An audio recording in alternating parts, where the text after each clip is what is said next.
Now, we've got a longer session for you now. We have a fireside chat, I think, with two speakers, Chloe from Adverty and Otto from Fingersoft, who are going to talk about learnings and best strategies for unlocking revenue potential via in-play ads. So please come to the stage. You've got your clock there. You haven't got a clicker this time, I suppose. I guess we don't need. A very literal fireside chat. So Yes. please enjoy the flames, and we'll take some questions at the end, maybe. Again. Okay, so thank you. I'll start. So I'm Chloe. I'm from Adverty, the sponsor of the monetizer session.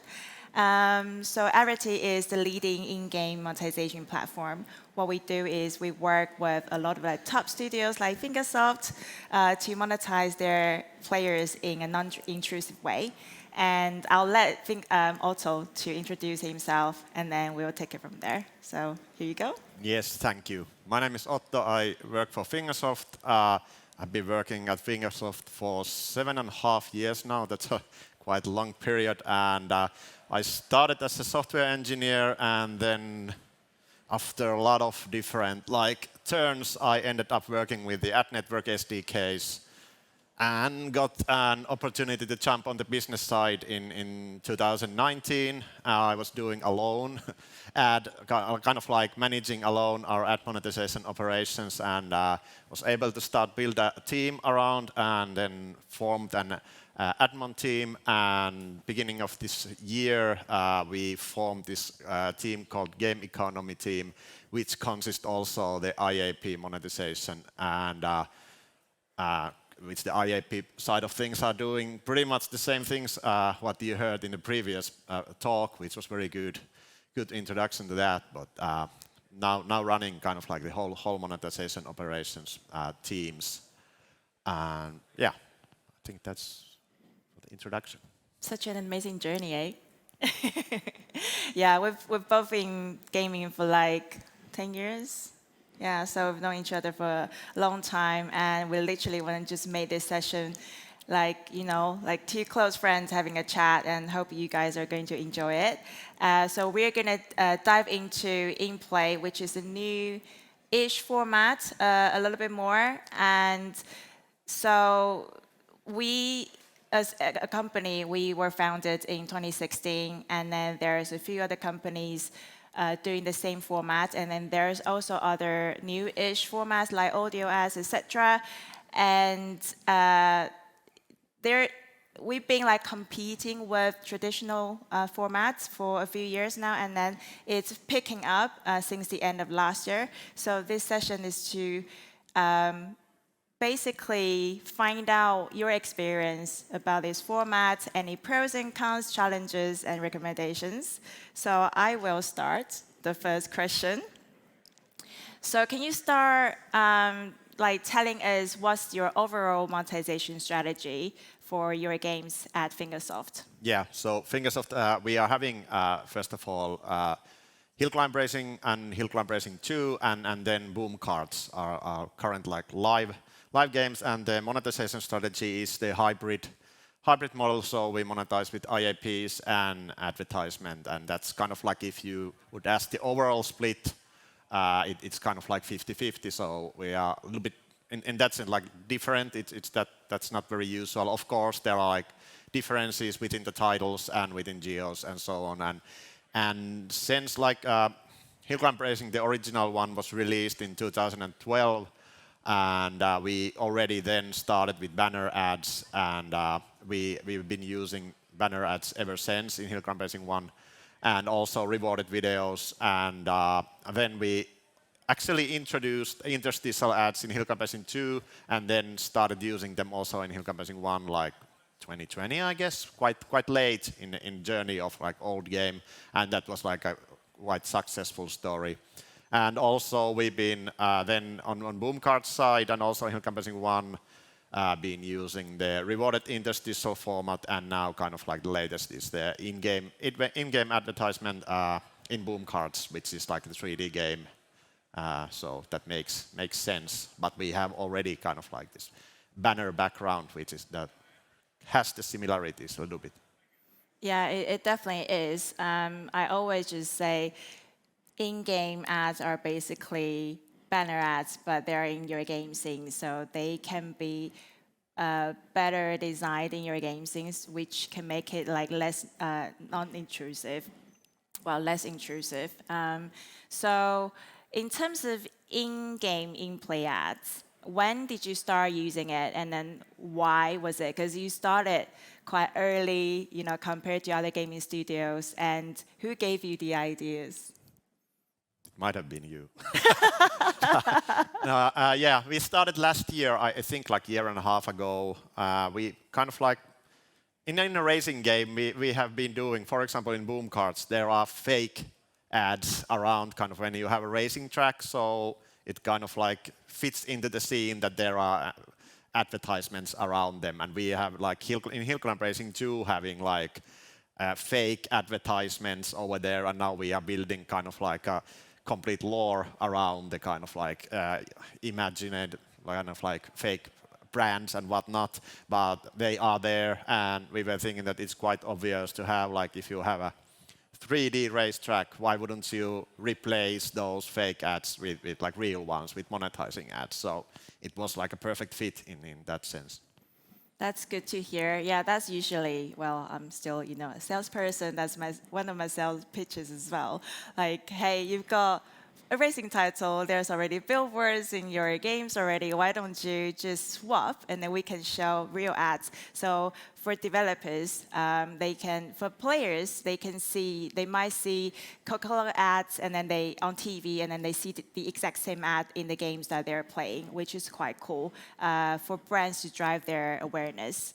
Yeah. So you mentioned about like swapping the billboards with real ads, right? Can you tell the audience, like, how long did it take you guys to finish the integration? Was it a hassle? Because there's no mediation, as we know. Yeah, it's kind of like, I would say that it's still on the way. So it's not ready. Kind of like you could optimize the placements, but I feel like the overall implementation, it's like 1 to 2 days. Like you are just adding the ads to the Unity scene, for example, if your game is made by Unity, and then what comes like after that is the like QA. We've been having like good like help with the QA, also like how it should be done and how the kind of like the viewability and that kind of things. It takes like more time to test different placements, to start thinking about like where you actually place an ad so that it gets most view time, the viewability of an ad. If you place it like next to a racetrack and you're driving fast by it, you are not going to record an impression. So thinking about the placements so that you are driving towards them long enough so that the ad will get enough exposure time to record an impression from that. So that has been like the kind of like a longer development and learning process, other than just like, well, throwing in the SDK and creating a plane. That's something that I even can do still, even though I haven't been in the development in 5 years. But, Yeah, that's usually what I say as well, because I definitely know how to create a placement with the Everty SDK. So I can do it in 5 minutes, but it's the optimization after that. It takes a lot of work. And you mentioned viewability, which is very interesting, because in-play ads are for branding ads, most likely still like until today, because majority of them don't have clicks, and we sell by CPMs, so we don't really get interest from performance advertisers. So viewability is some metric that we are really looking into right now when we speak to publishers like Fingersoft, like, hey, maybe we need to abandon some placements which are not making money because of viewability. So I think that's a very interesting point. And a follow-up question, how long did it take you to make you feel like, okay, that's it, optimization done? as I said, it's not done. So we are still working on it and kind of like learning. And our approach has been, like, since the beginning, has been the learning, getting the learnings from this. We didn't have that like high revenue expectations or that, but we I think we saw that this is like the upcoming, like not a trend, but kind of like new format which will be there. And what I've heard, it will stay. So we wanted to get the learnings as early as possible, and that's kind of like we wanted to invest on that. So we still experimenting and changing the placements and kind of like the placements inside scenes to get the most out of it. So it's not ready yet. I know. You know, we are growing this space together with all the publishers and all the providers as well. You mentioned getting in there early.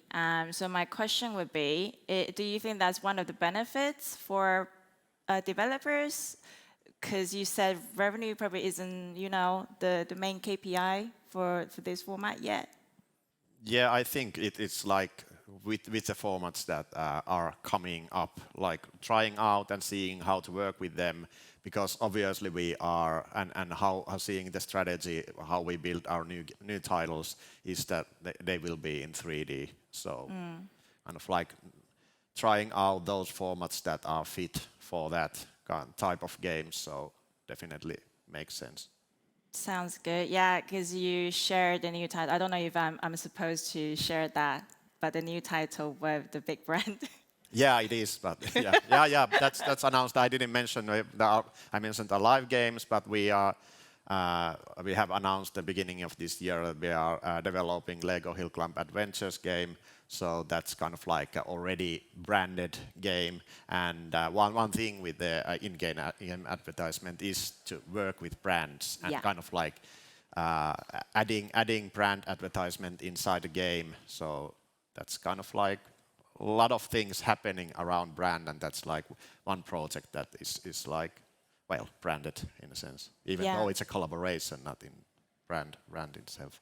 Yeah, it's very good to see all kinds of collaborations between games and brands, because like myself, I've been in the space for 10 years in mobile gaming specifically, and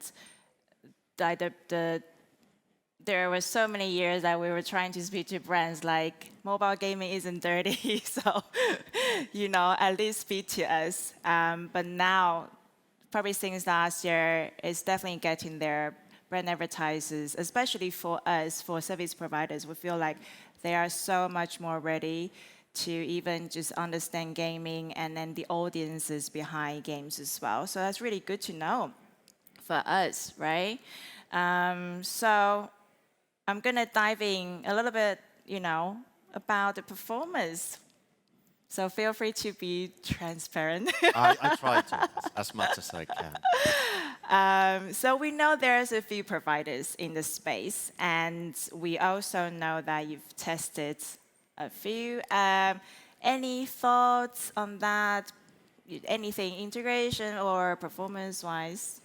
Yeah, I can be transparent on that because you can find it from our internet that we are working with BitStack and Adverty currently. And the integration, well, I don't know if there's a big difference because the technology in a sense is the same, but there are like differences like a little bit on the QA and kind of like how the viewability is defined and that kind of things. And with both we have gotten like quite good support on that, like in the development phase, that how this should be implemented. So and we would have wanted to try like all of them, but since there is no mediation and we should have built some kind of a logic around that how the ads are shown, or so we have like stayed in this like two providers, and well, hopefully in the future we get to like explore the field more on different providers. But so far it's been good, like for the learning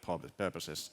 Also have two, not only one, so that we can like come up with different solutions and maybe also like, well, you could like, if you want to go further a little bit, making like manual mediation kind of setup, that if there's no field from one, you can like go to the next one, or you can like prioritize. Actually, we did that kind of mediation like 10 years ago when we started working with the ads. We had our own solution, which was kind of like on the server side like that. So it's not that far away either.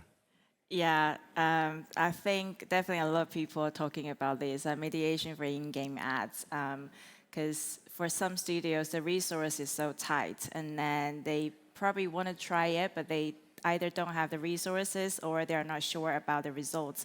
But with the mediation, it's kind of like guarantee, the fill rate is going to be higher, etc. Yeah. If anyone has any, suggestions of mediation for this format, I'm happy to talk about it after the session as well. What about the performance? Because for some studios, we're thinking about to try this format. They are thinking about the revenue goal, right? Like, for us, we always say incremental. We use the word a lot, but how much incremental? That's actually what it is for us, incremental for like our IAP and kind of like this traditional video ad formats. So I would say that that's whatever, kind of like the idea was that whatever comes there, it doesn't have a minus sign. If it wouldn't affect on retention, and it didn't, so everything is on a plus sign and taking into account the learnings. So. That's good to know. Yeah, because retention you just mentioned is actually one of the most heard pushbacks for me and for the team as well. They will be like, yeah, but the billboards are in the games, worry about my retention, don't want to upset the players, etc. So it's really good to hear from a publisher, really well-known gaming studio, mention the you don't see difference in retention. Yeah, and if you make a comparison that which one would you take like intrusive video ad or like 5 billboards over there which don't interfere at all? So I don't know. I would be happy to take the billboards. That's music in my ears. Okay, okay. The next question would be, in terms of performance, and you mentioned optimization as well, what have you done other than just viewability? Did you increase the numbers of the billboards or decrease, or you try different sizes? Like, what have you done? Yeah, kind of introducing more of those billboards which are working.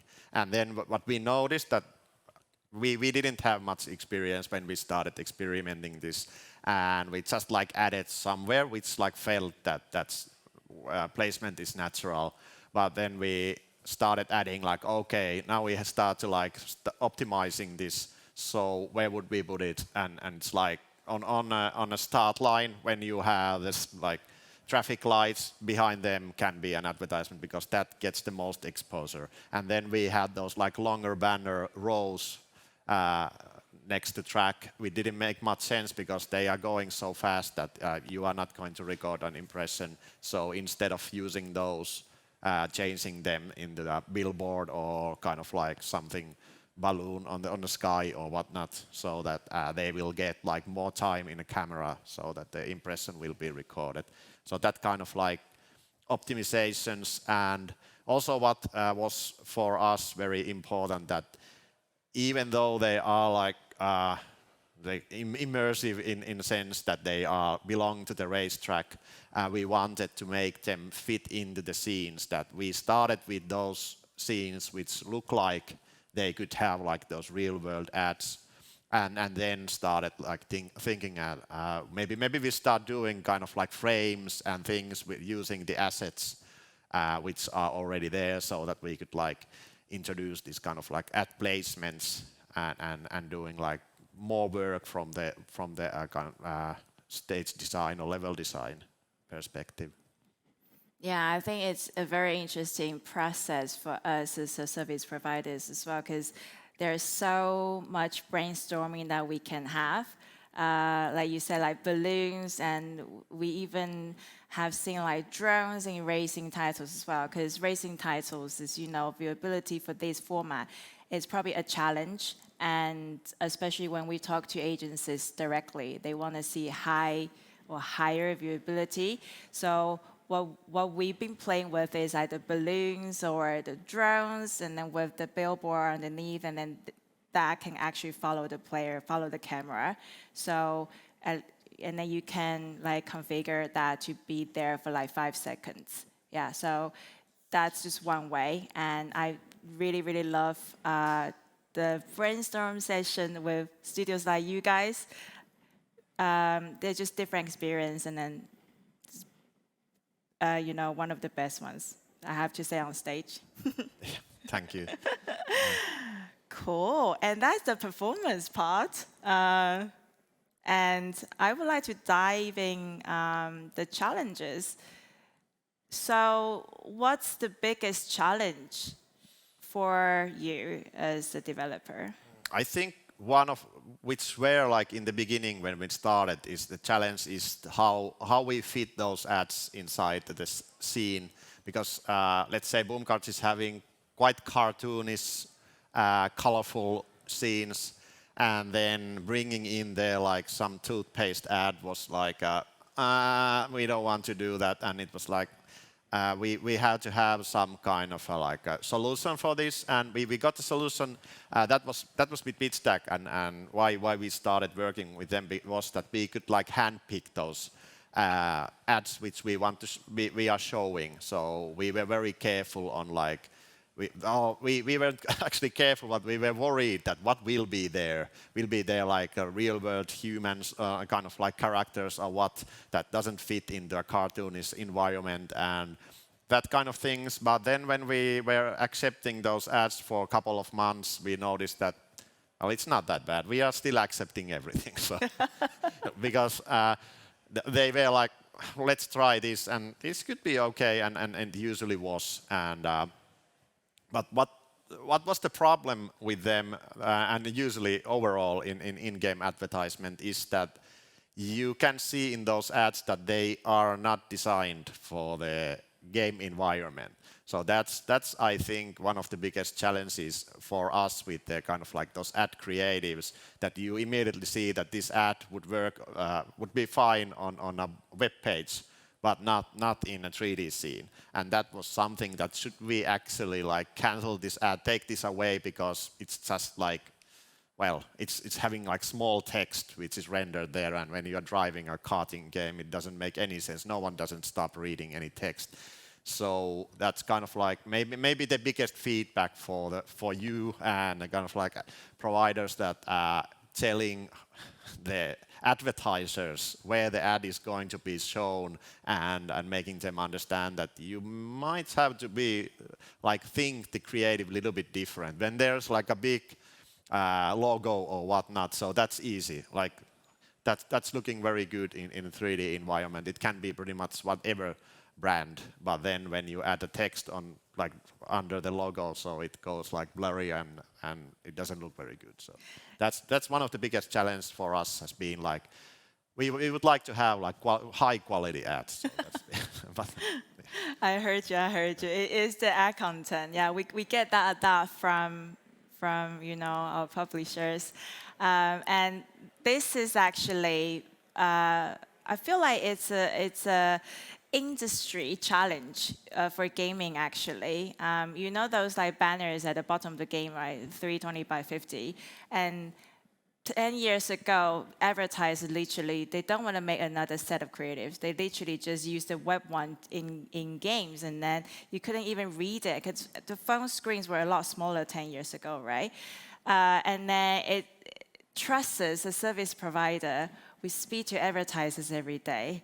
Do another set of creatives, please. So for me on my side, I actually see improvement, especially for direct deals. There are better, there's improvement on the programmatic demand, especially for bigger brands. Because they've hired more people from the mobile space. So like, for example, Amazon, Disney, I've seen a lot of good creatives from them when they buy programmatic inventory. Still a long way to go, I would say, but yes, it's getting better. But yeah, we heard you, and then we are doing everything we can to make it better. And another thing to add here, for games like, but like more cartoony, one thing studios can do is apply shaders.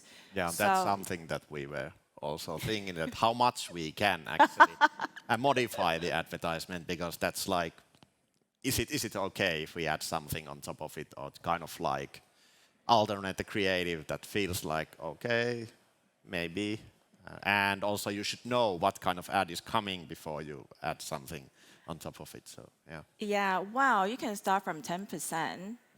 yeah, I would say no more than 30%, because from advertisers' point of view, they don't want their ad content to be too dark, not readable, but a little bit, shaded is fine, because it have to fit in your game scenes as well. yeah. Yeah, It doesn't look very good if it pops up like in a wrong way.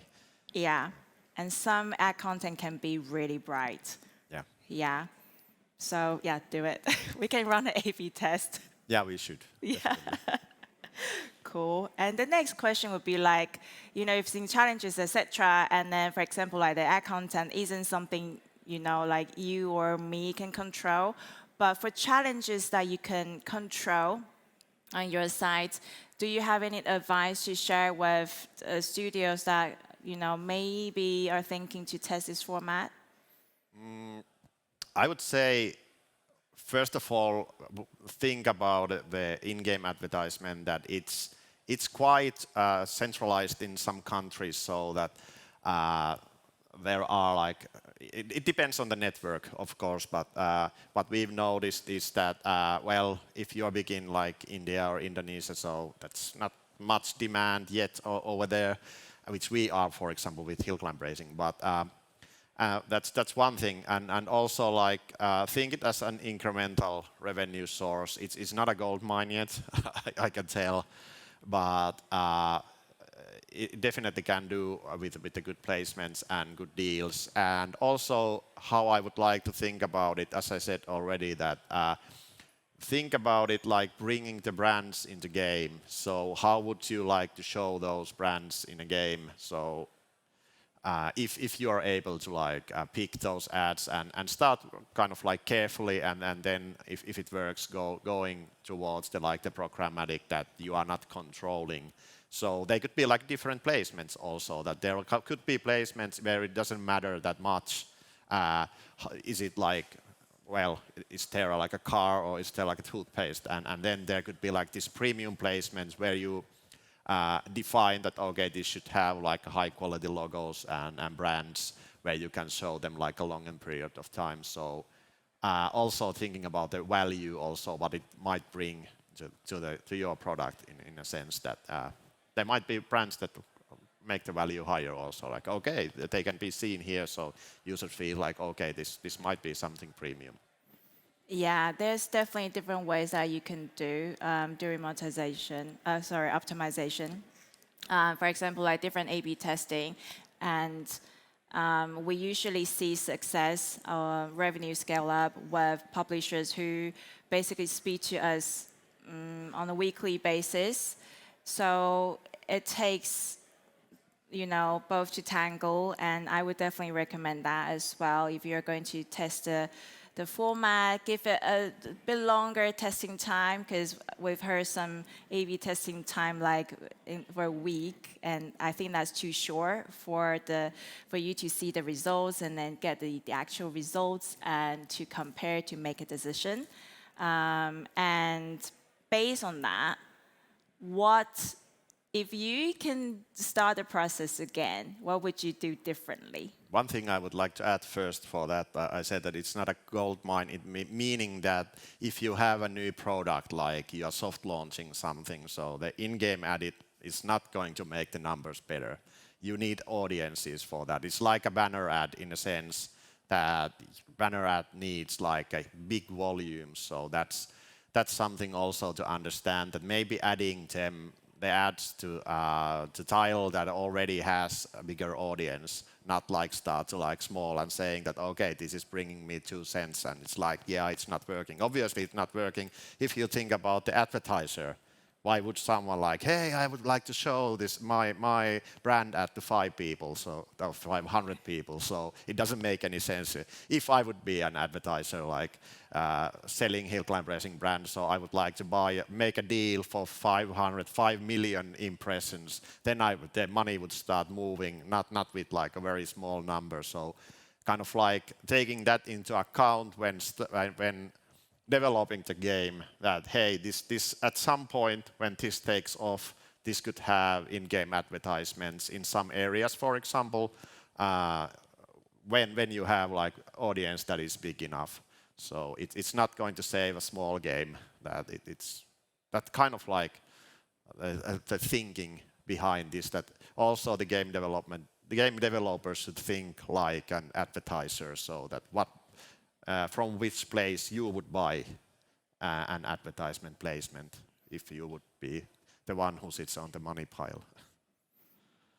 Well, thank you for that. Yeah, I really like the openness, the open mindset. And one thing you mentioned is very interesting, though. We learned that some advertisers will only buy their impressions from games that are above certain specific amount of DAUs or reach. So if the games are below that bracket, then there's less chance to get more budget from bigger advertisers, etc. But not all the advertisers are doing this. But if your games are bigger, then you're more likely to get more budget. Yeah. Yeah, very interesting. Yeah. So my question: if you would do it differently, Yeah. again, that yes. one. I don't know. We started slowly, and that's something I would do again. I would be more brave, maybe, with the placements, so that I would go with the programmatic and trusting that you are not selling like anything crappy over there. So, which you haven't done. So, we were just like very careful because we didn't know what to expect. Now we have more use cases. You can go and play some games that you have like a lot of use cases, and in your portfolio you can show that this is how it looks, and you can try it on your own phone. But when we started, there wasn't like many mobile games having them, so we started very carefully. And now I would like be next time I will be more brave and just like add and also with the placements that. It's okay to show the ad. You don't have to hide it in the scene there. One of my favorite placements, which we haven't yet done, but I would like to do it, is since we are having the multiplayer game, so the matchmaking screen. What do you do when you're just like waiting for the matchmaking? It's like, okay, you can have some kind of an ad, and that definitely will get exposure enough. So Yeah. that's like I would put that immediately over there, like the. That's actually a good placement, because that probably brings up my next question. Because when we were talking about in-play formats, they weren't really clickable. Yep. Now they are. Do you want to put a clickable one in that scene? I could. Just talk with the devs. Okay. Sale done, tick. Yeah. Should we take a table from the meeting room over there and start this like selling discussion on the new formats? Okay, but yeah, definitely the clickable ads. Of course, we had to discuss how it's going to be. Well, if you have a clickable ad in a matchmaking screen, and if you by chance get away from the game, you are getting like punished by the game's logic because you are leaving to multiplayer matchmaking. So that placement isn't correct for that. But then when you have, for example, in-game ad which you can click and then race to the end, and after you have finished the race, then happens the action. So that would be I think we have discussed like a year ago about this already, that how it should work when it's clickable. So I'm really interested in now. So I can share how it works now. So it's like a banner. So it redirects you to a web page. So it's exactly the same. Yeah, but I agree with you. I don't think every in-play billboard should be clickable, because like racing scenes, it probably doesn't make sense. They are so busy, racing each other. But for example, a garage scene or a menu scene, that could make sense because you probably already have Google banner at the bottom of the game scene already. So why not just, add one the scene if it makes sense? Because I think it has to make sense.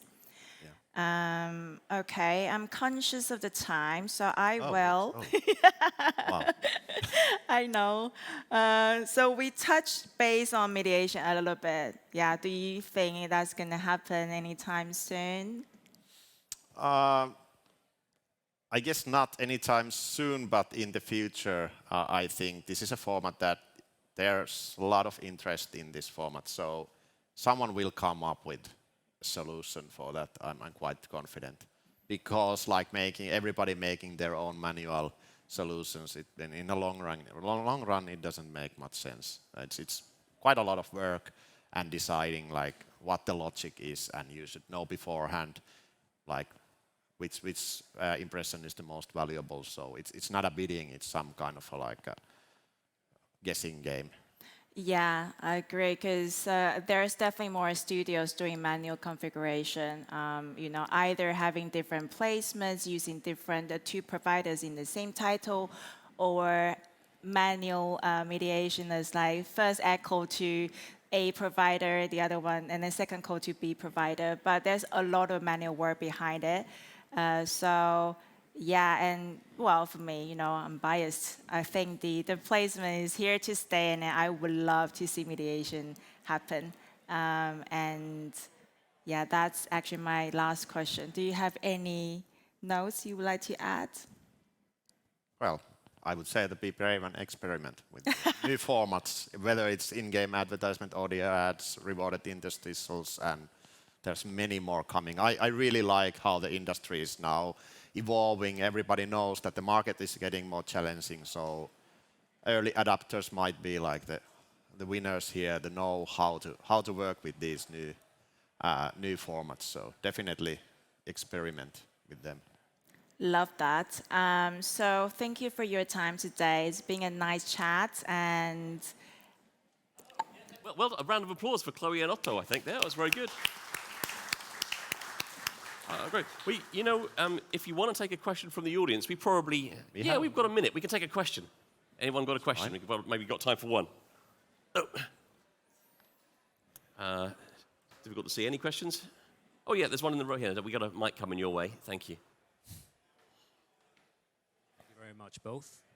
Can they hear me? Yep. Okay. Yeah. No, you're good. Yeah. Odd. I'm all in for that format. I've spoken with Jonas many times to work with him at Pubmatic. Totally get it. The challenge is a scale, particularly with brand.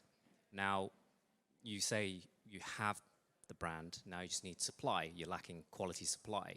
Have you thought about leveraging, let's say, I don't want to say ad formats, but the other sizes within, let's say, Hill Climb Racing 2? For example, you have banners scrolling across like football stadiums, plus also what Do Dreams have in Drive Ahead is a massive banner in the middle. Utilizing all that retail space, lowering the opacity or the filters, like you said, but just leveraging the existing demand, but literally spamming in the nicest way possible the inventory that is available. Have you thought about in that perspective, or has that already been done? when was the last time you had a conversation with Jonas? Probably Gamescom last year. All right, so there's a lot of changes, and yeah. Sell us.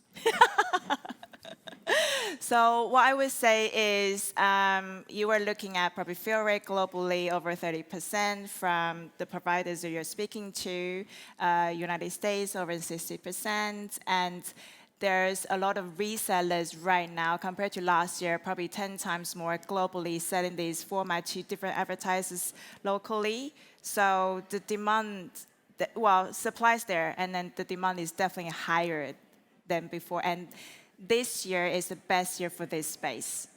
Yeah, I could say that the fill rate is something that is now going up, and that's something we don't want to have like empty ad spaces over there. So that's definitely something that we need. We need the demand also. Sorry, I got one more. Okay, we're running out of time, so we'll take it quickly. Go on. No, don't worry. I'll chat with him separately. No, it's okay. No, go ahead. I'm sure it'll be interesting for everyone. So much pressure. I've forgotten what the question was. Oh no. Don't worry about it. Okay. Well, thank you, though. No, thank you. And so we are out of time. So another round of applause for Chloe and Otto. And if you, Thank Thank you. you. That's really interesting. And if you can follow up with these guys. And if any of you have questions for them, please do look them up on Meet to Match. Thank you again.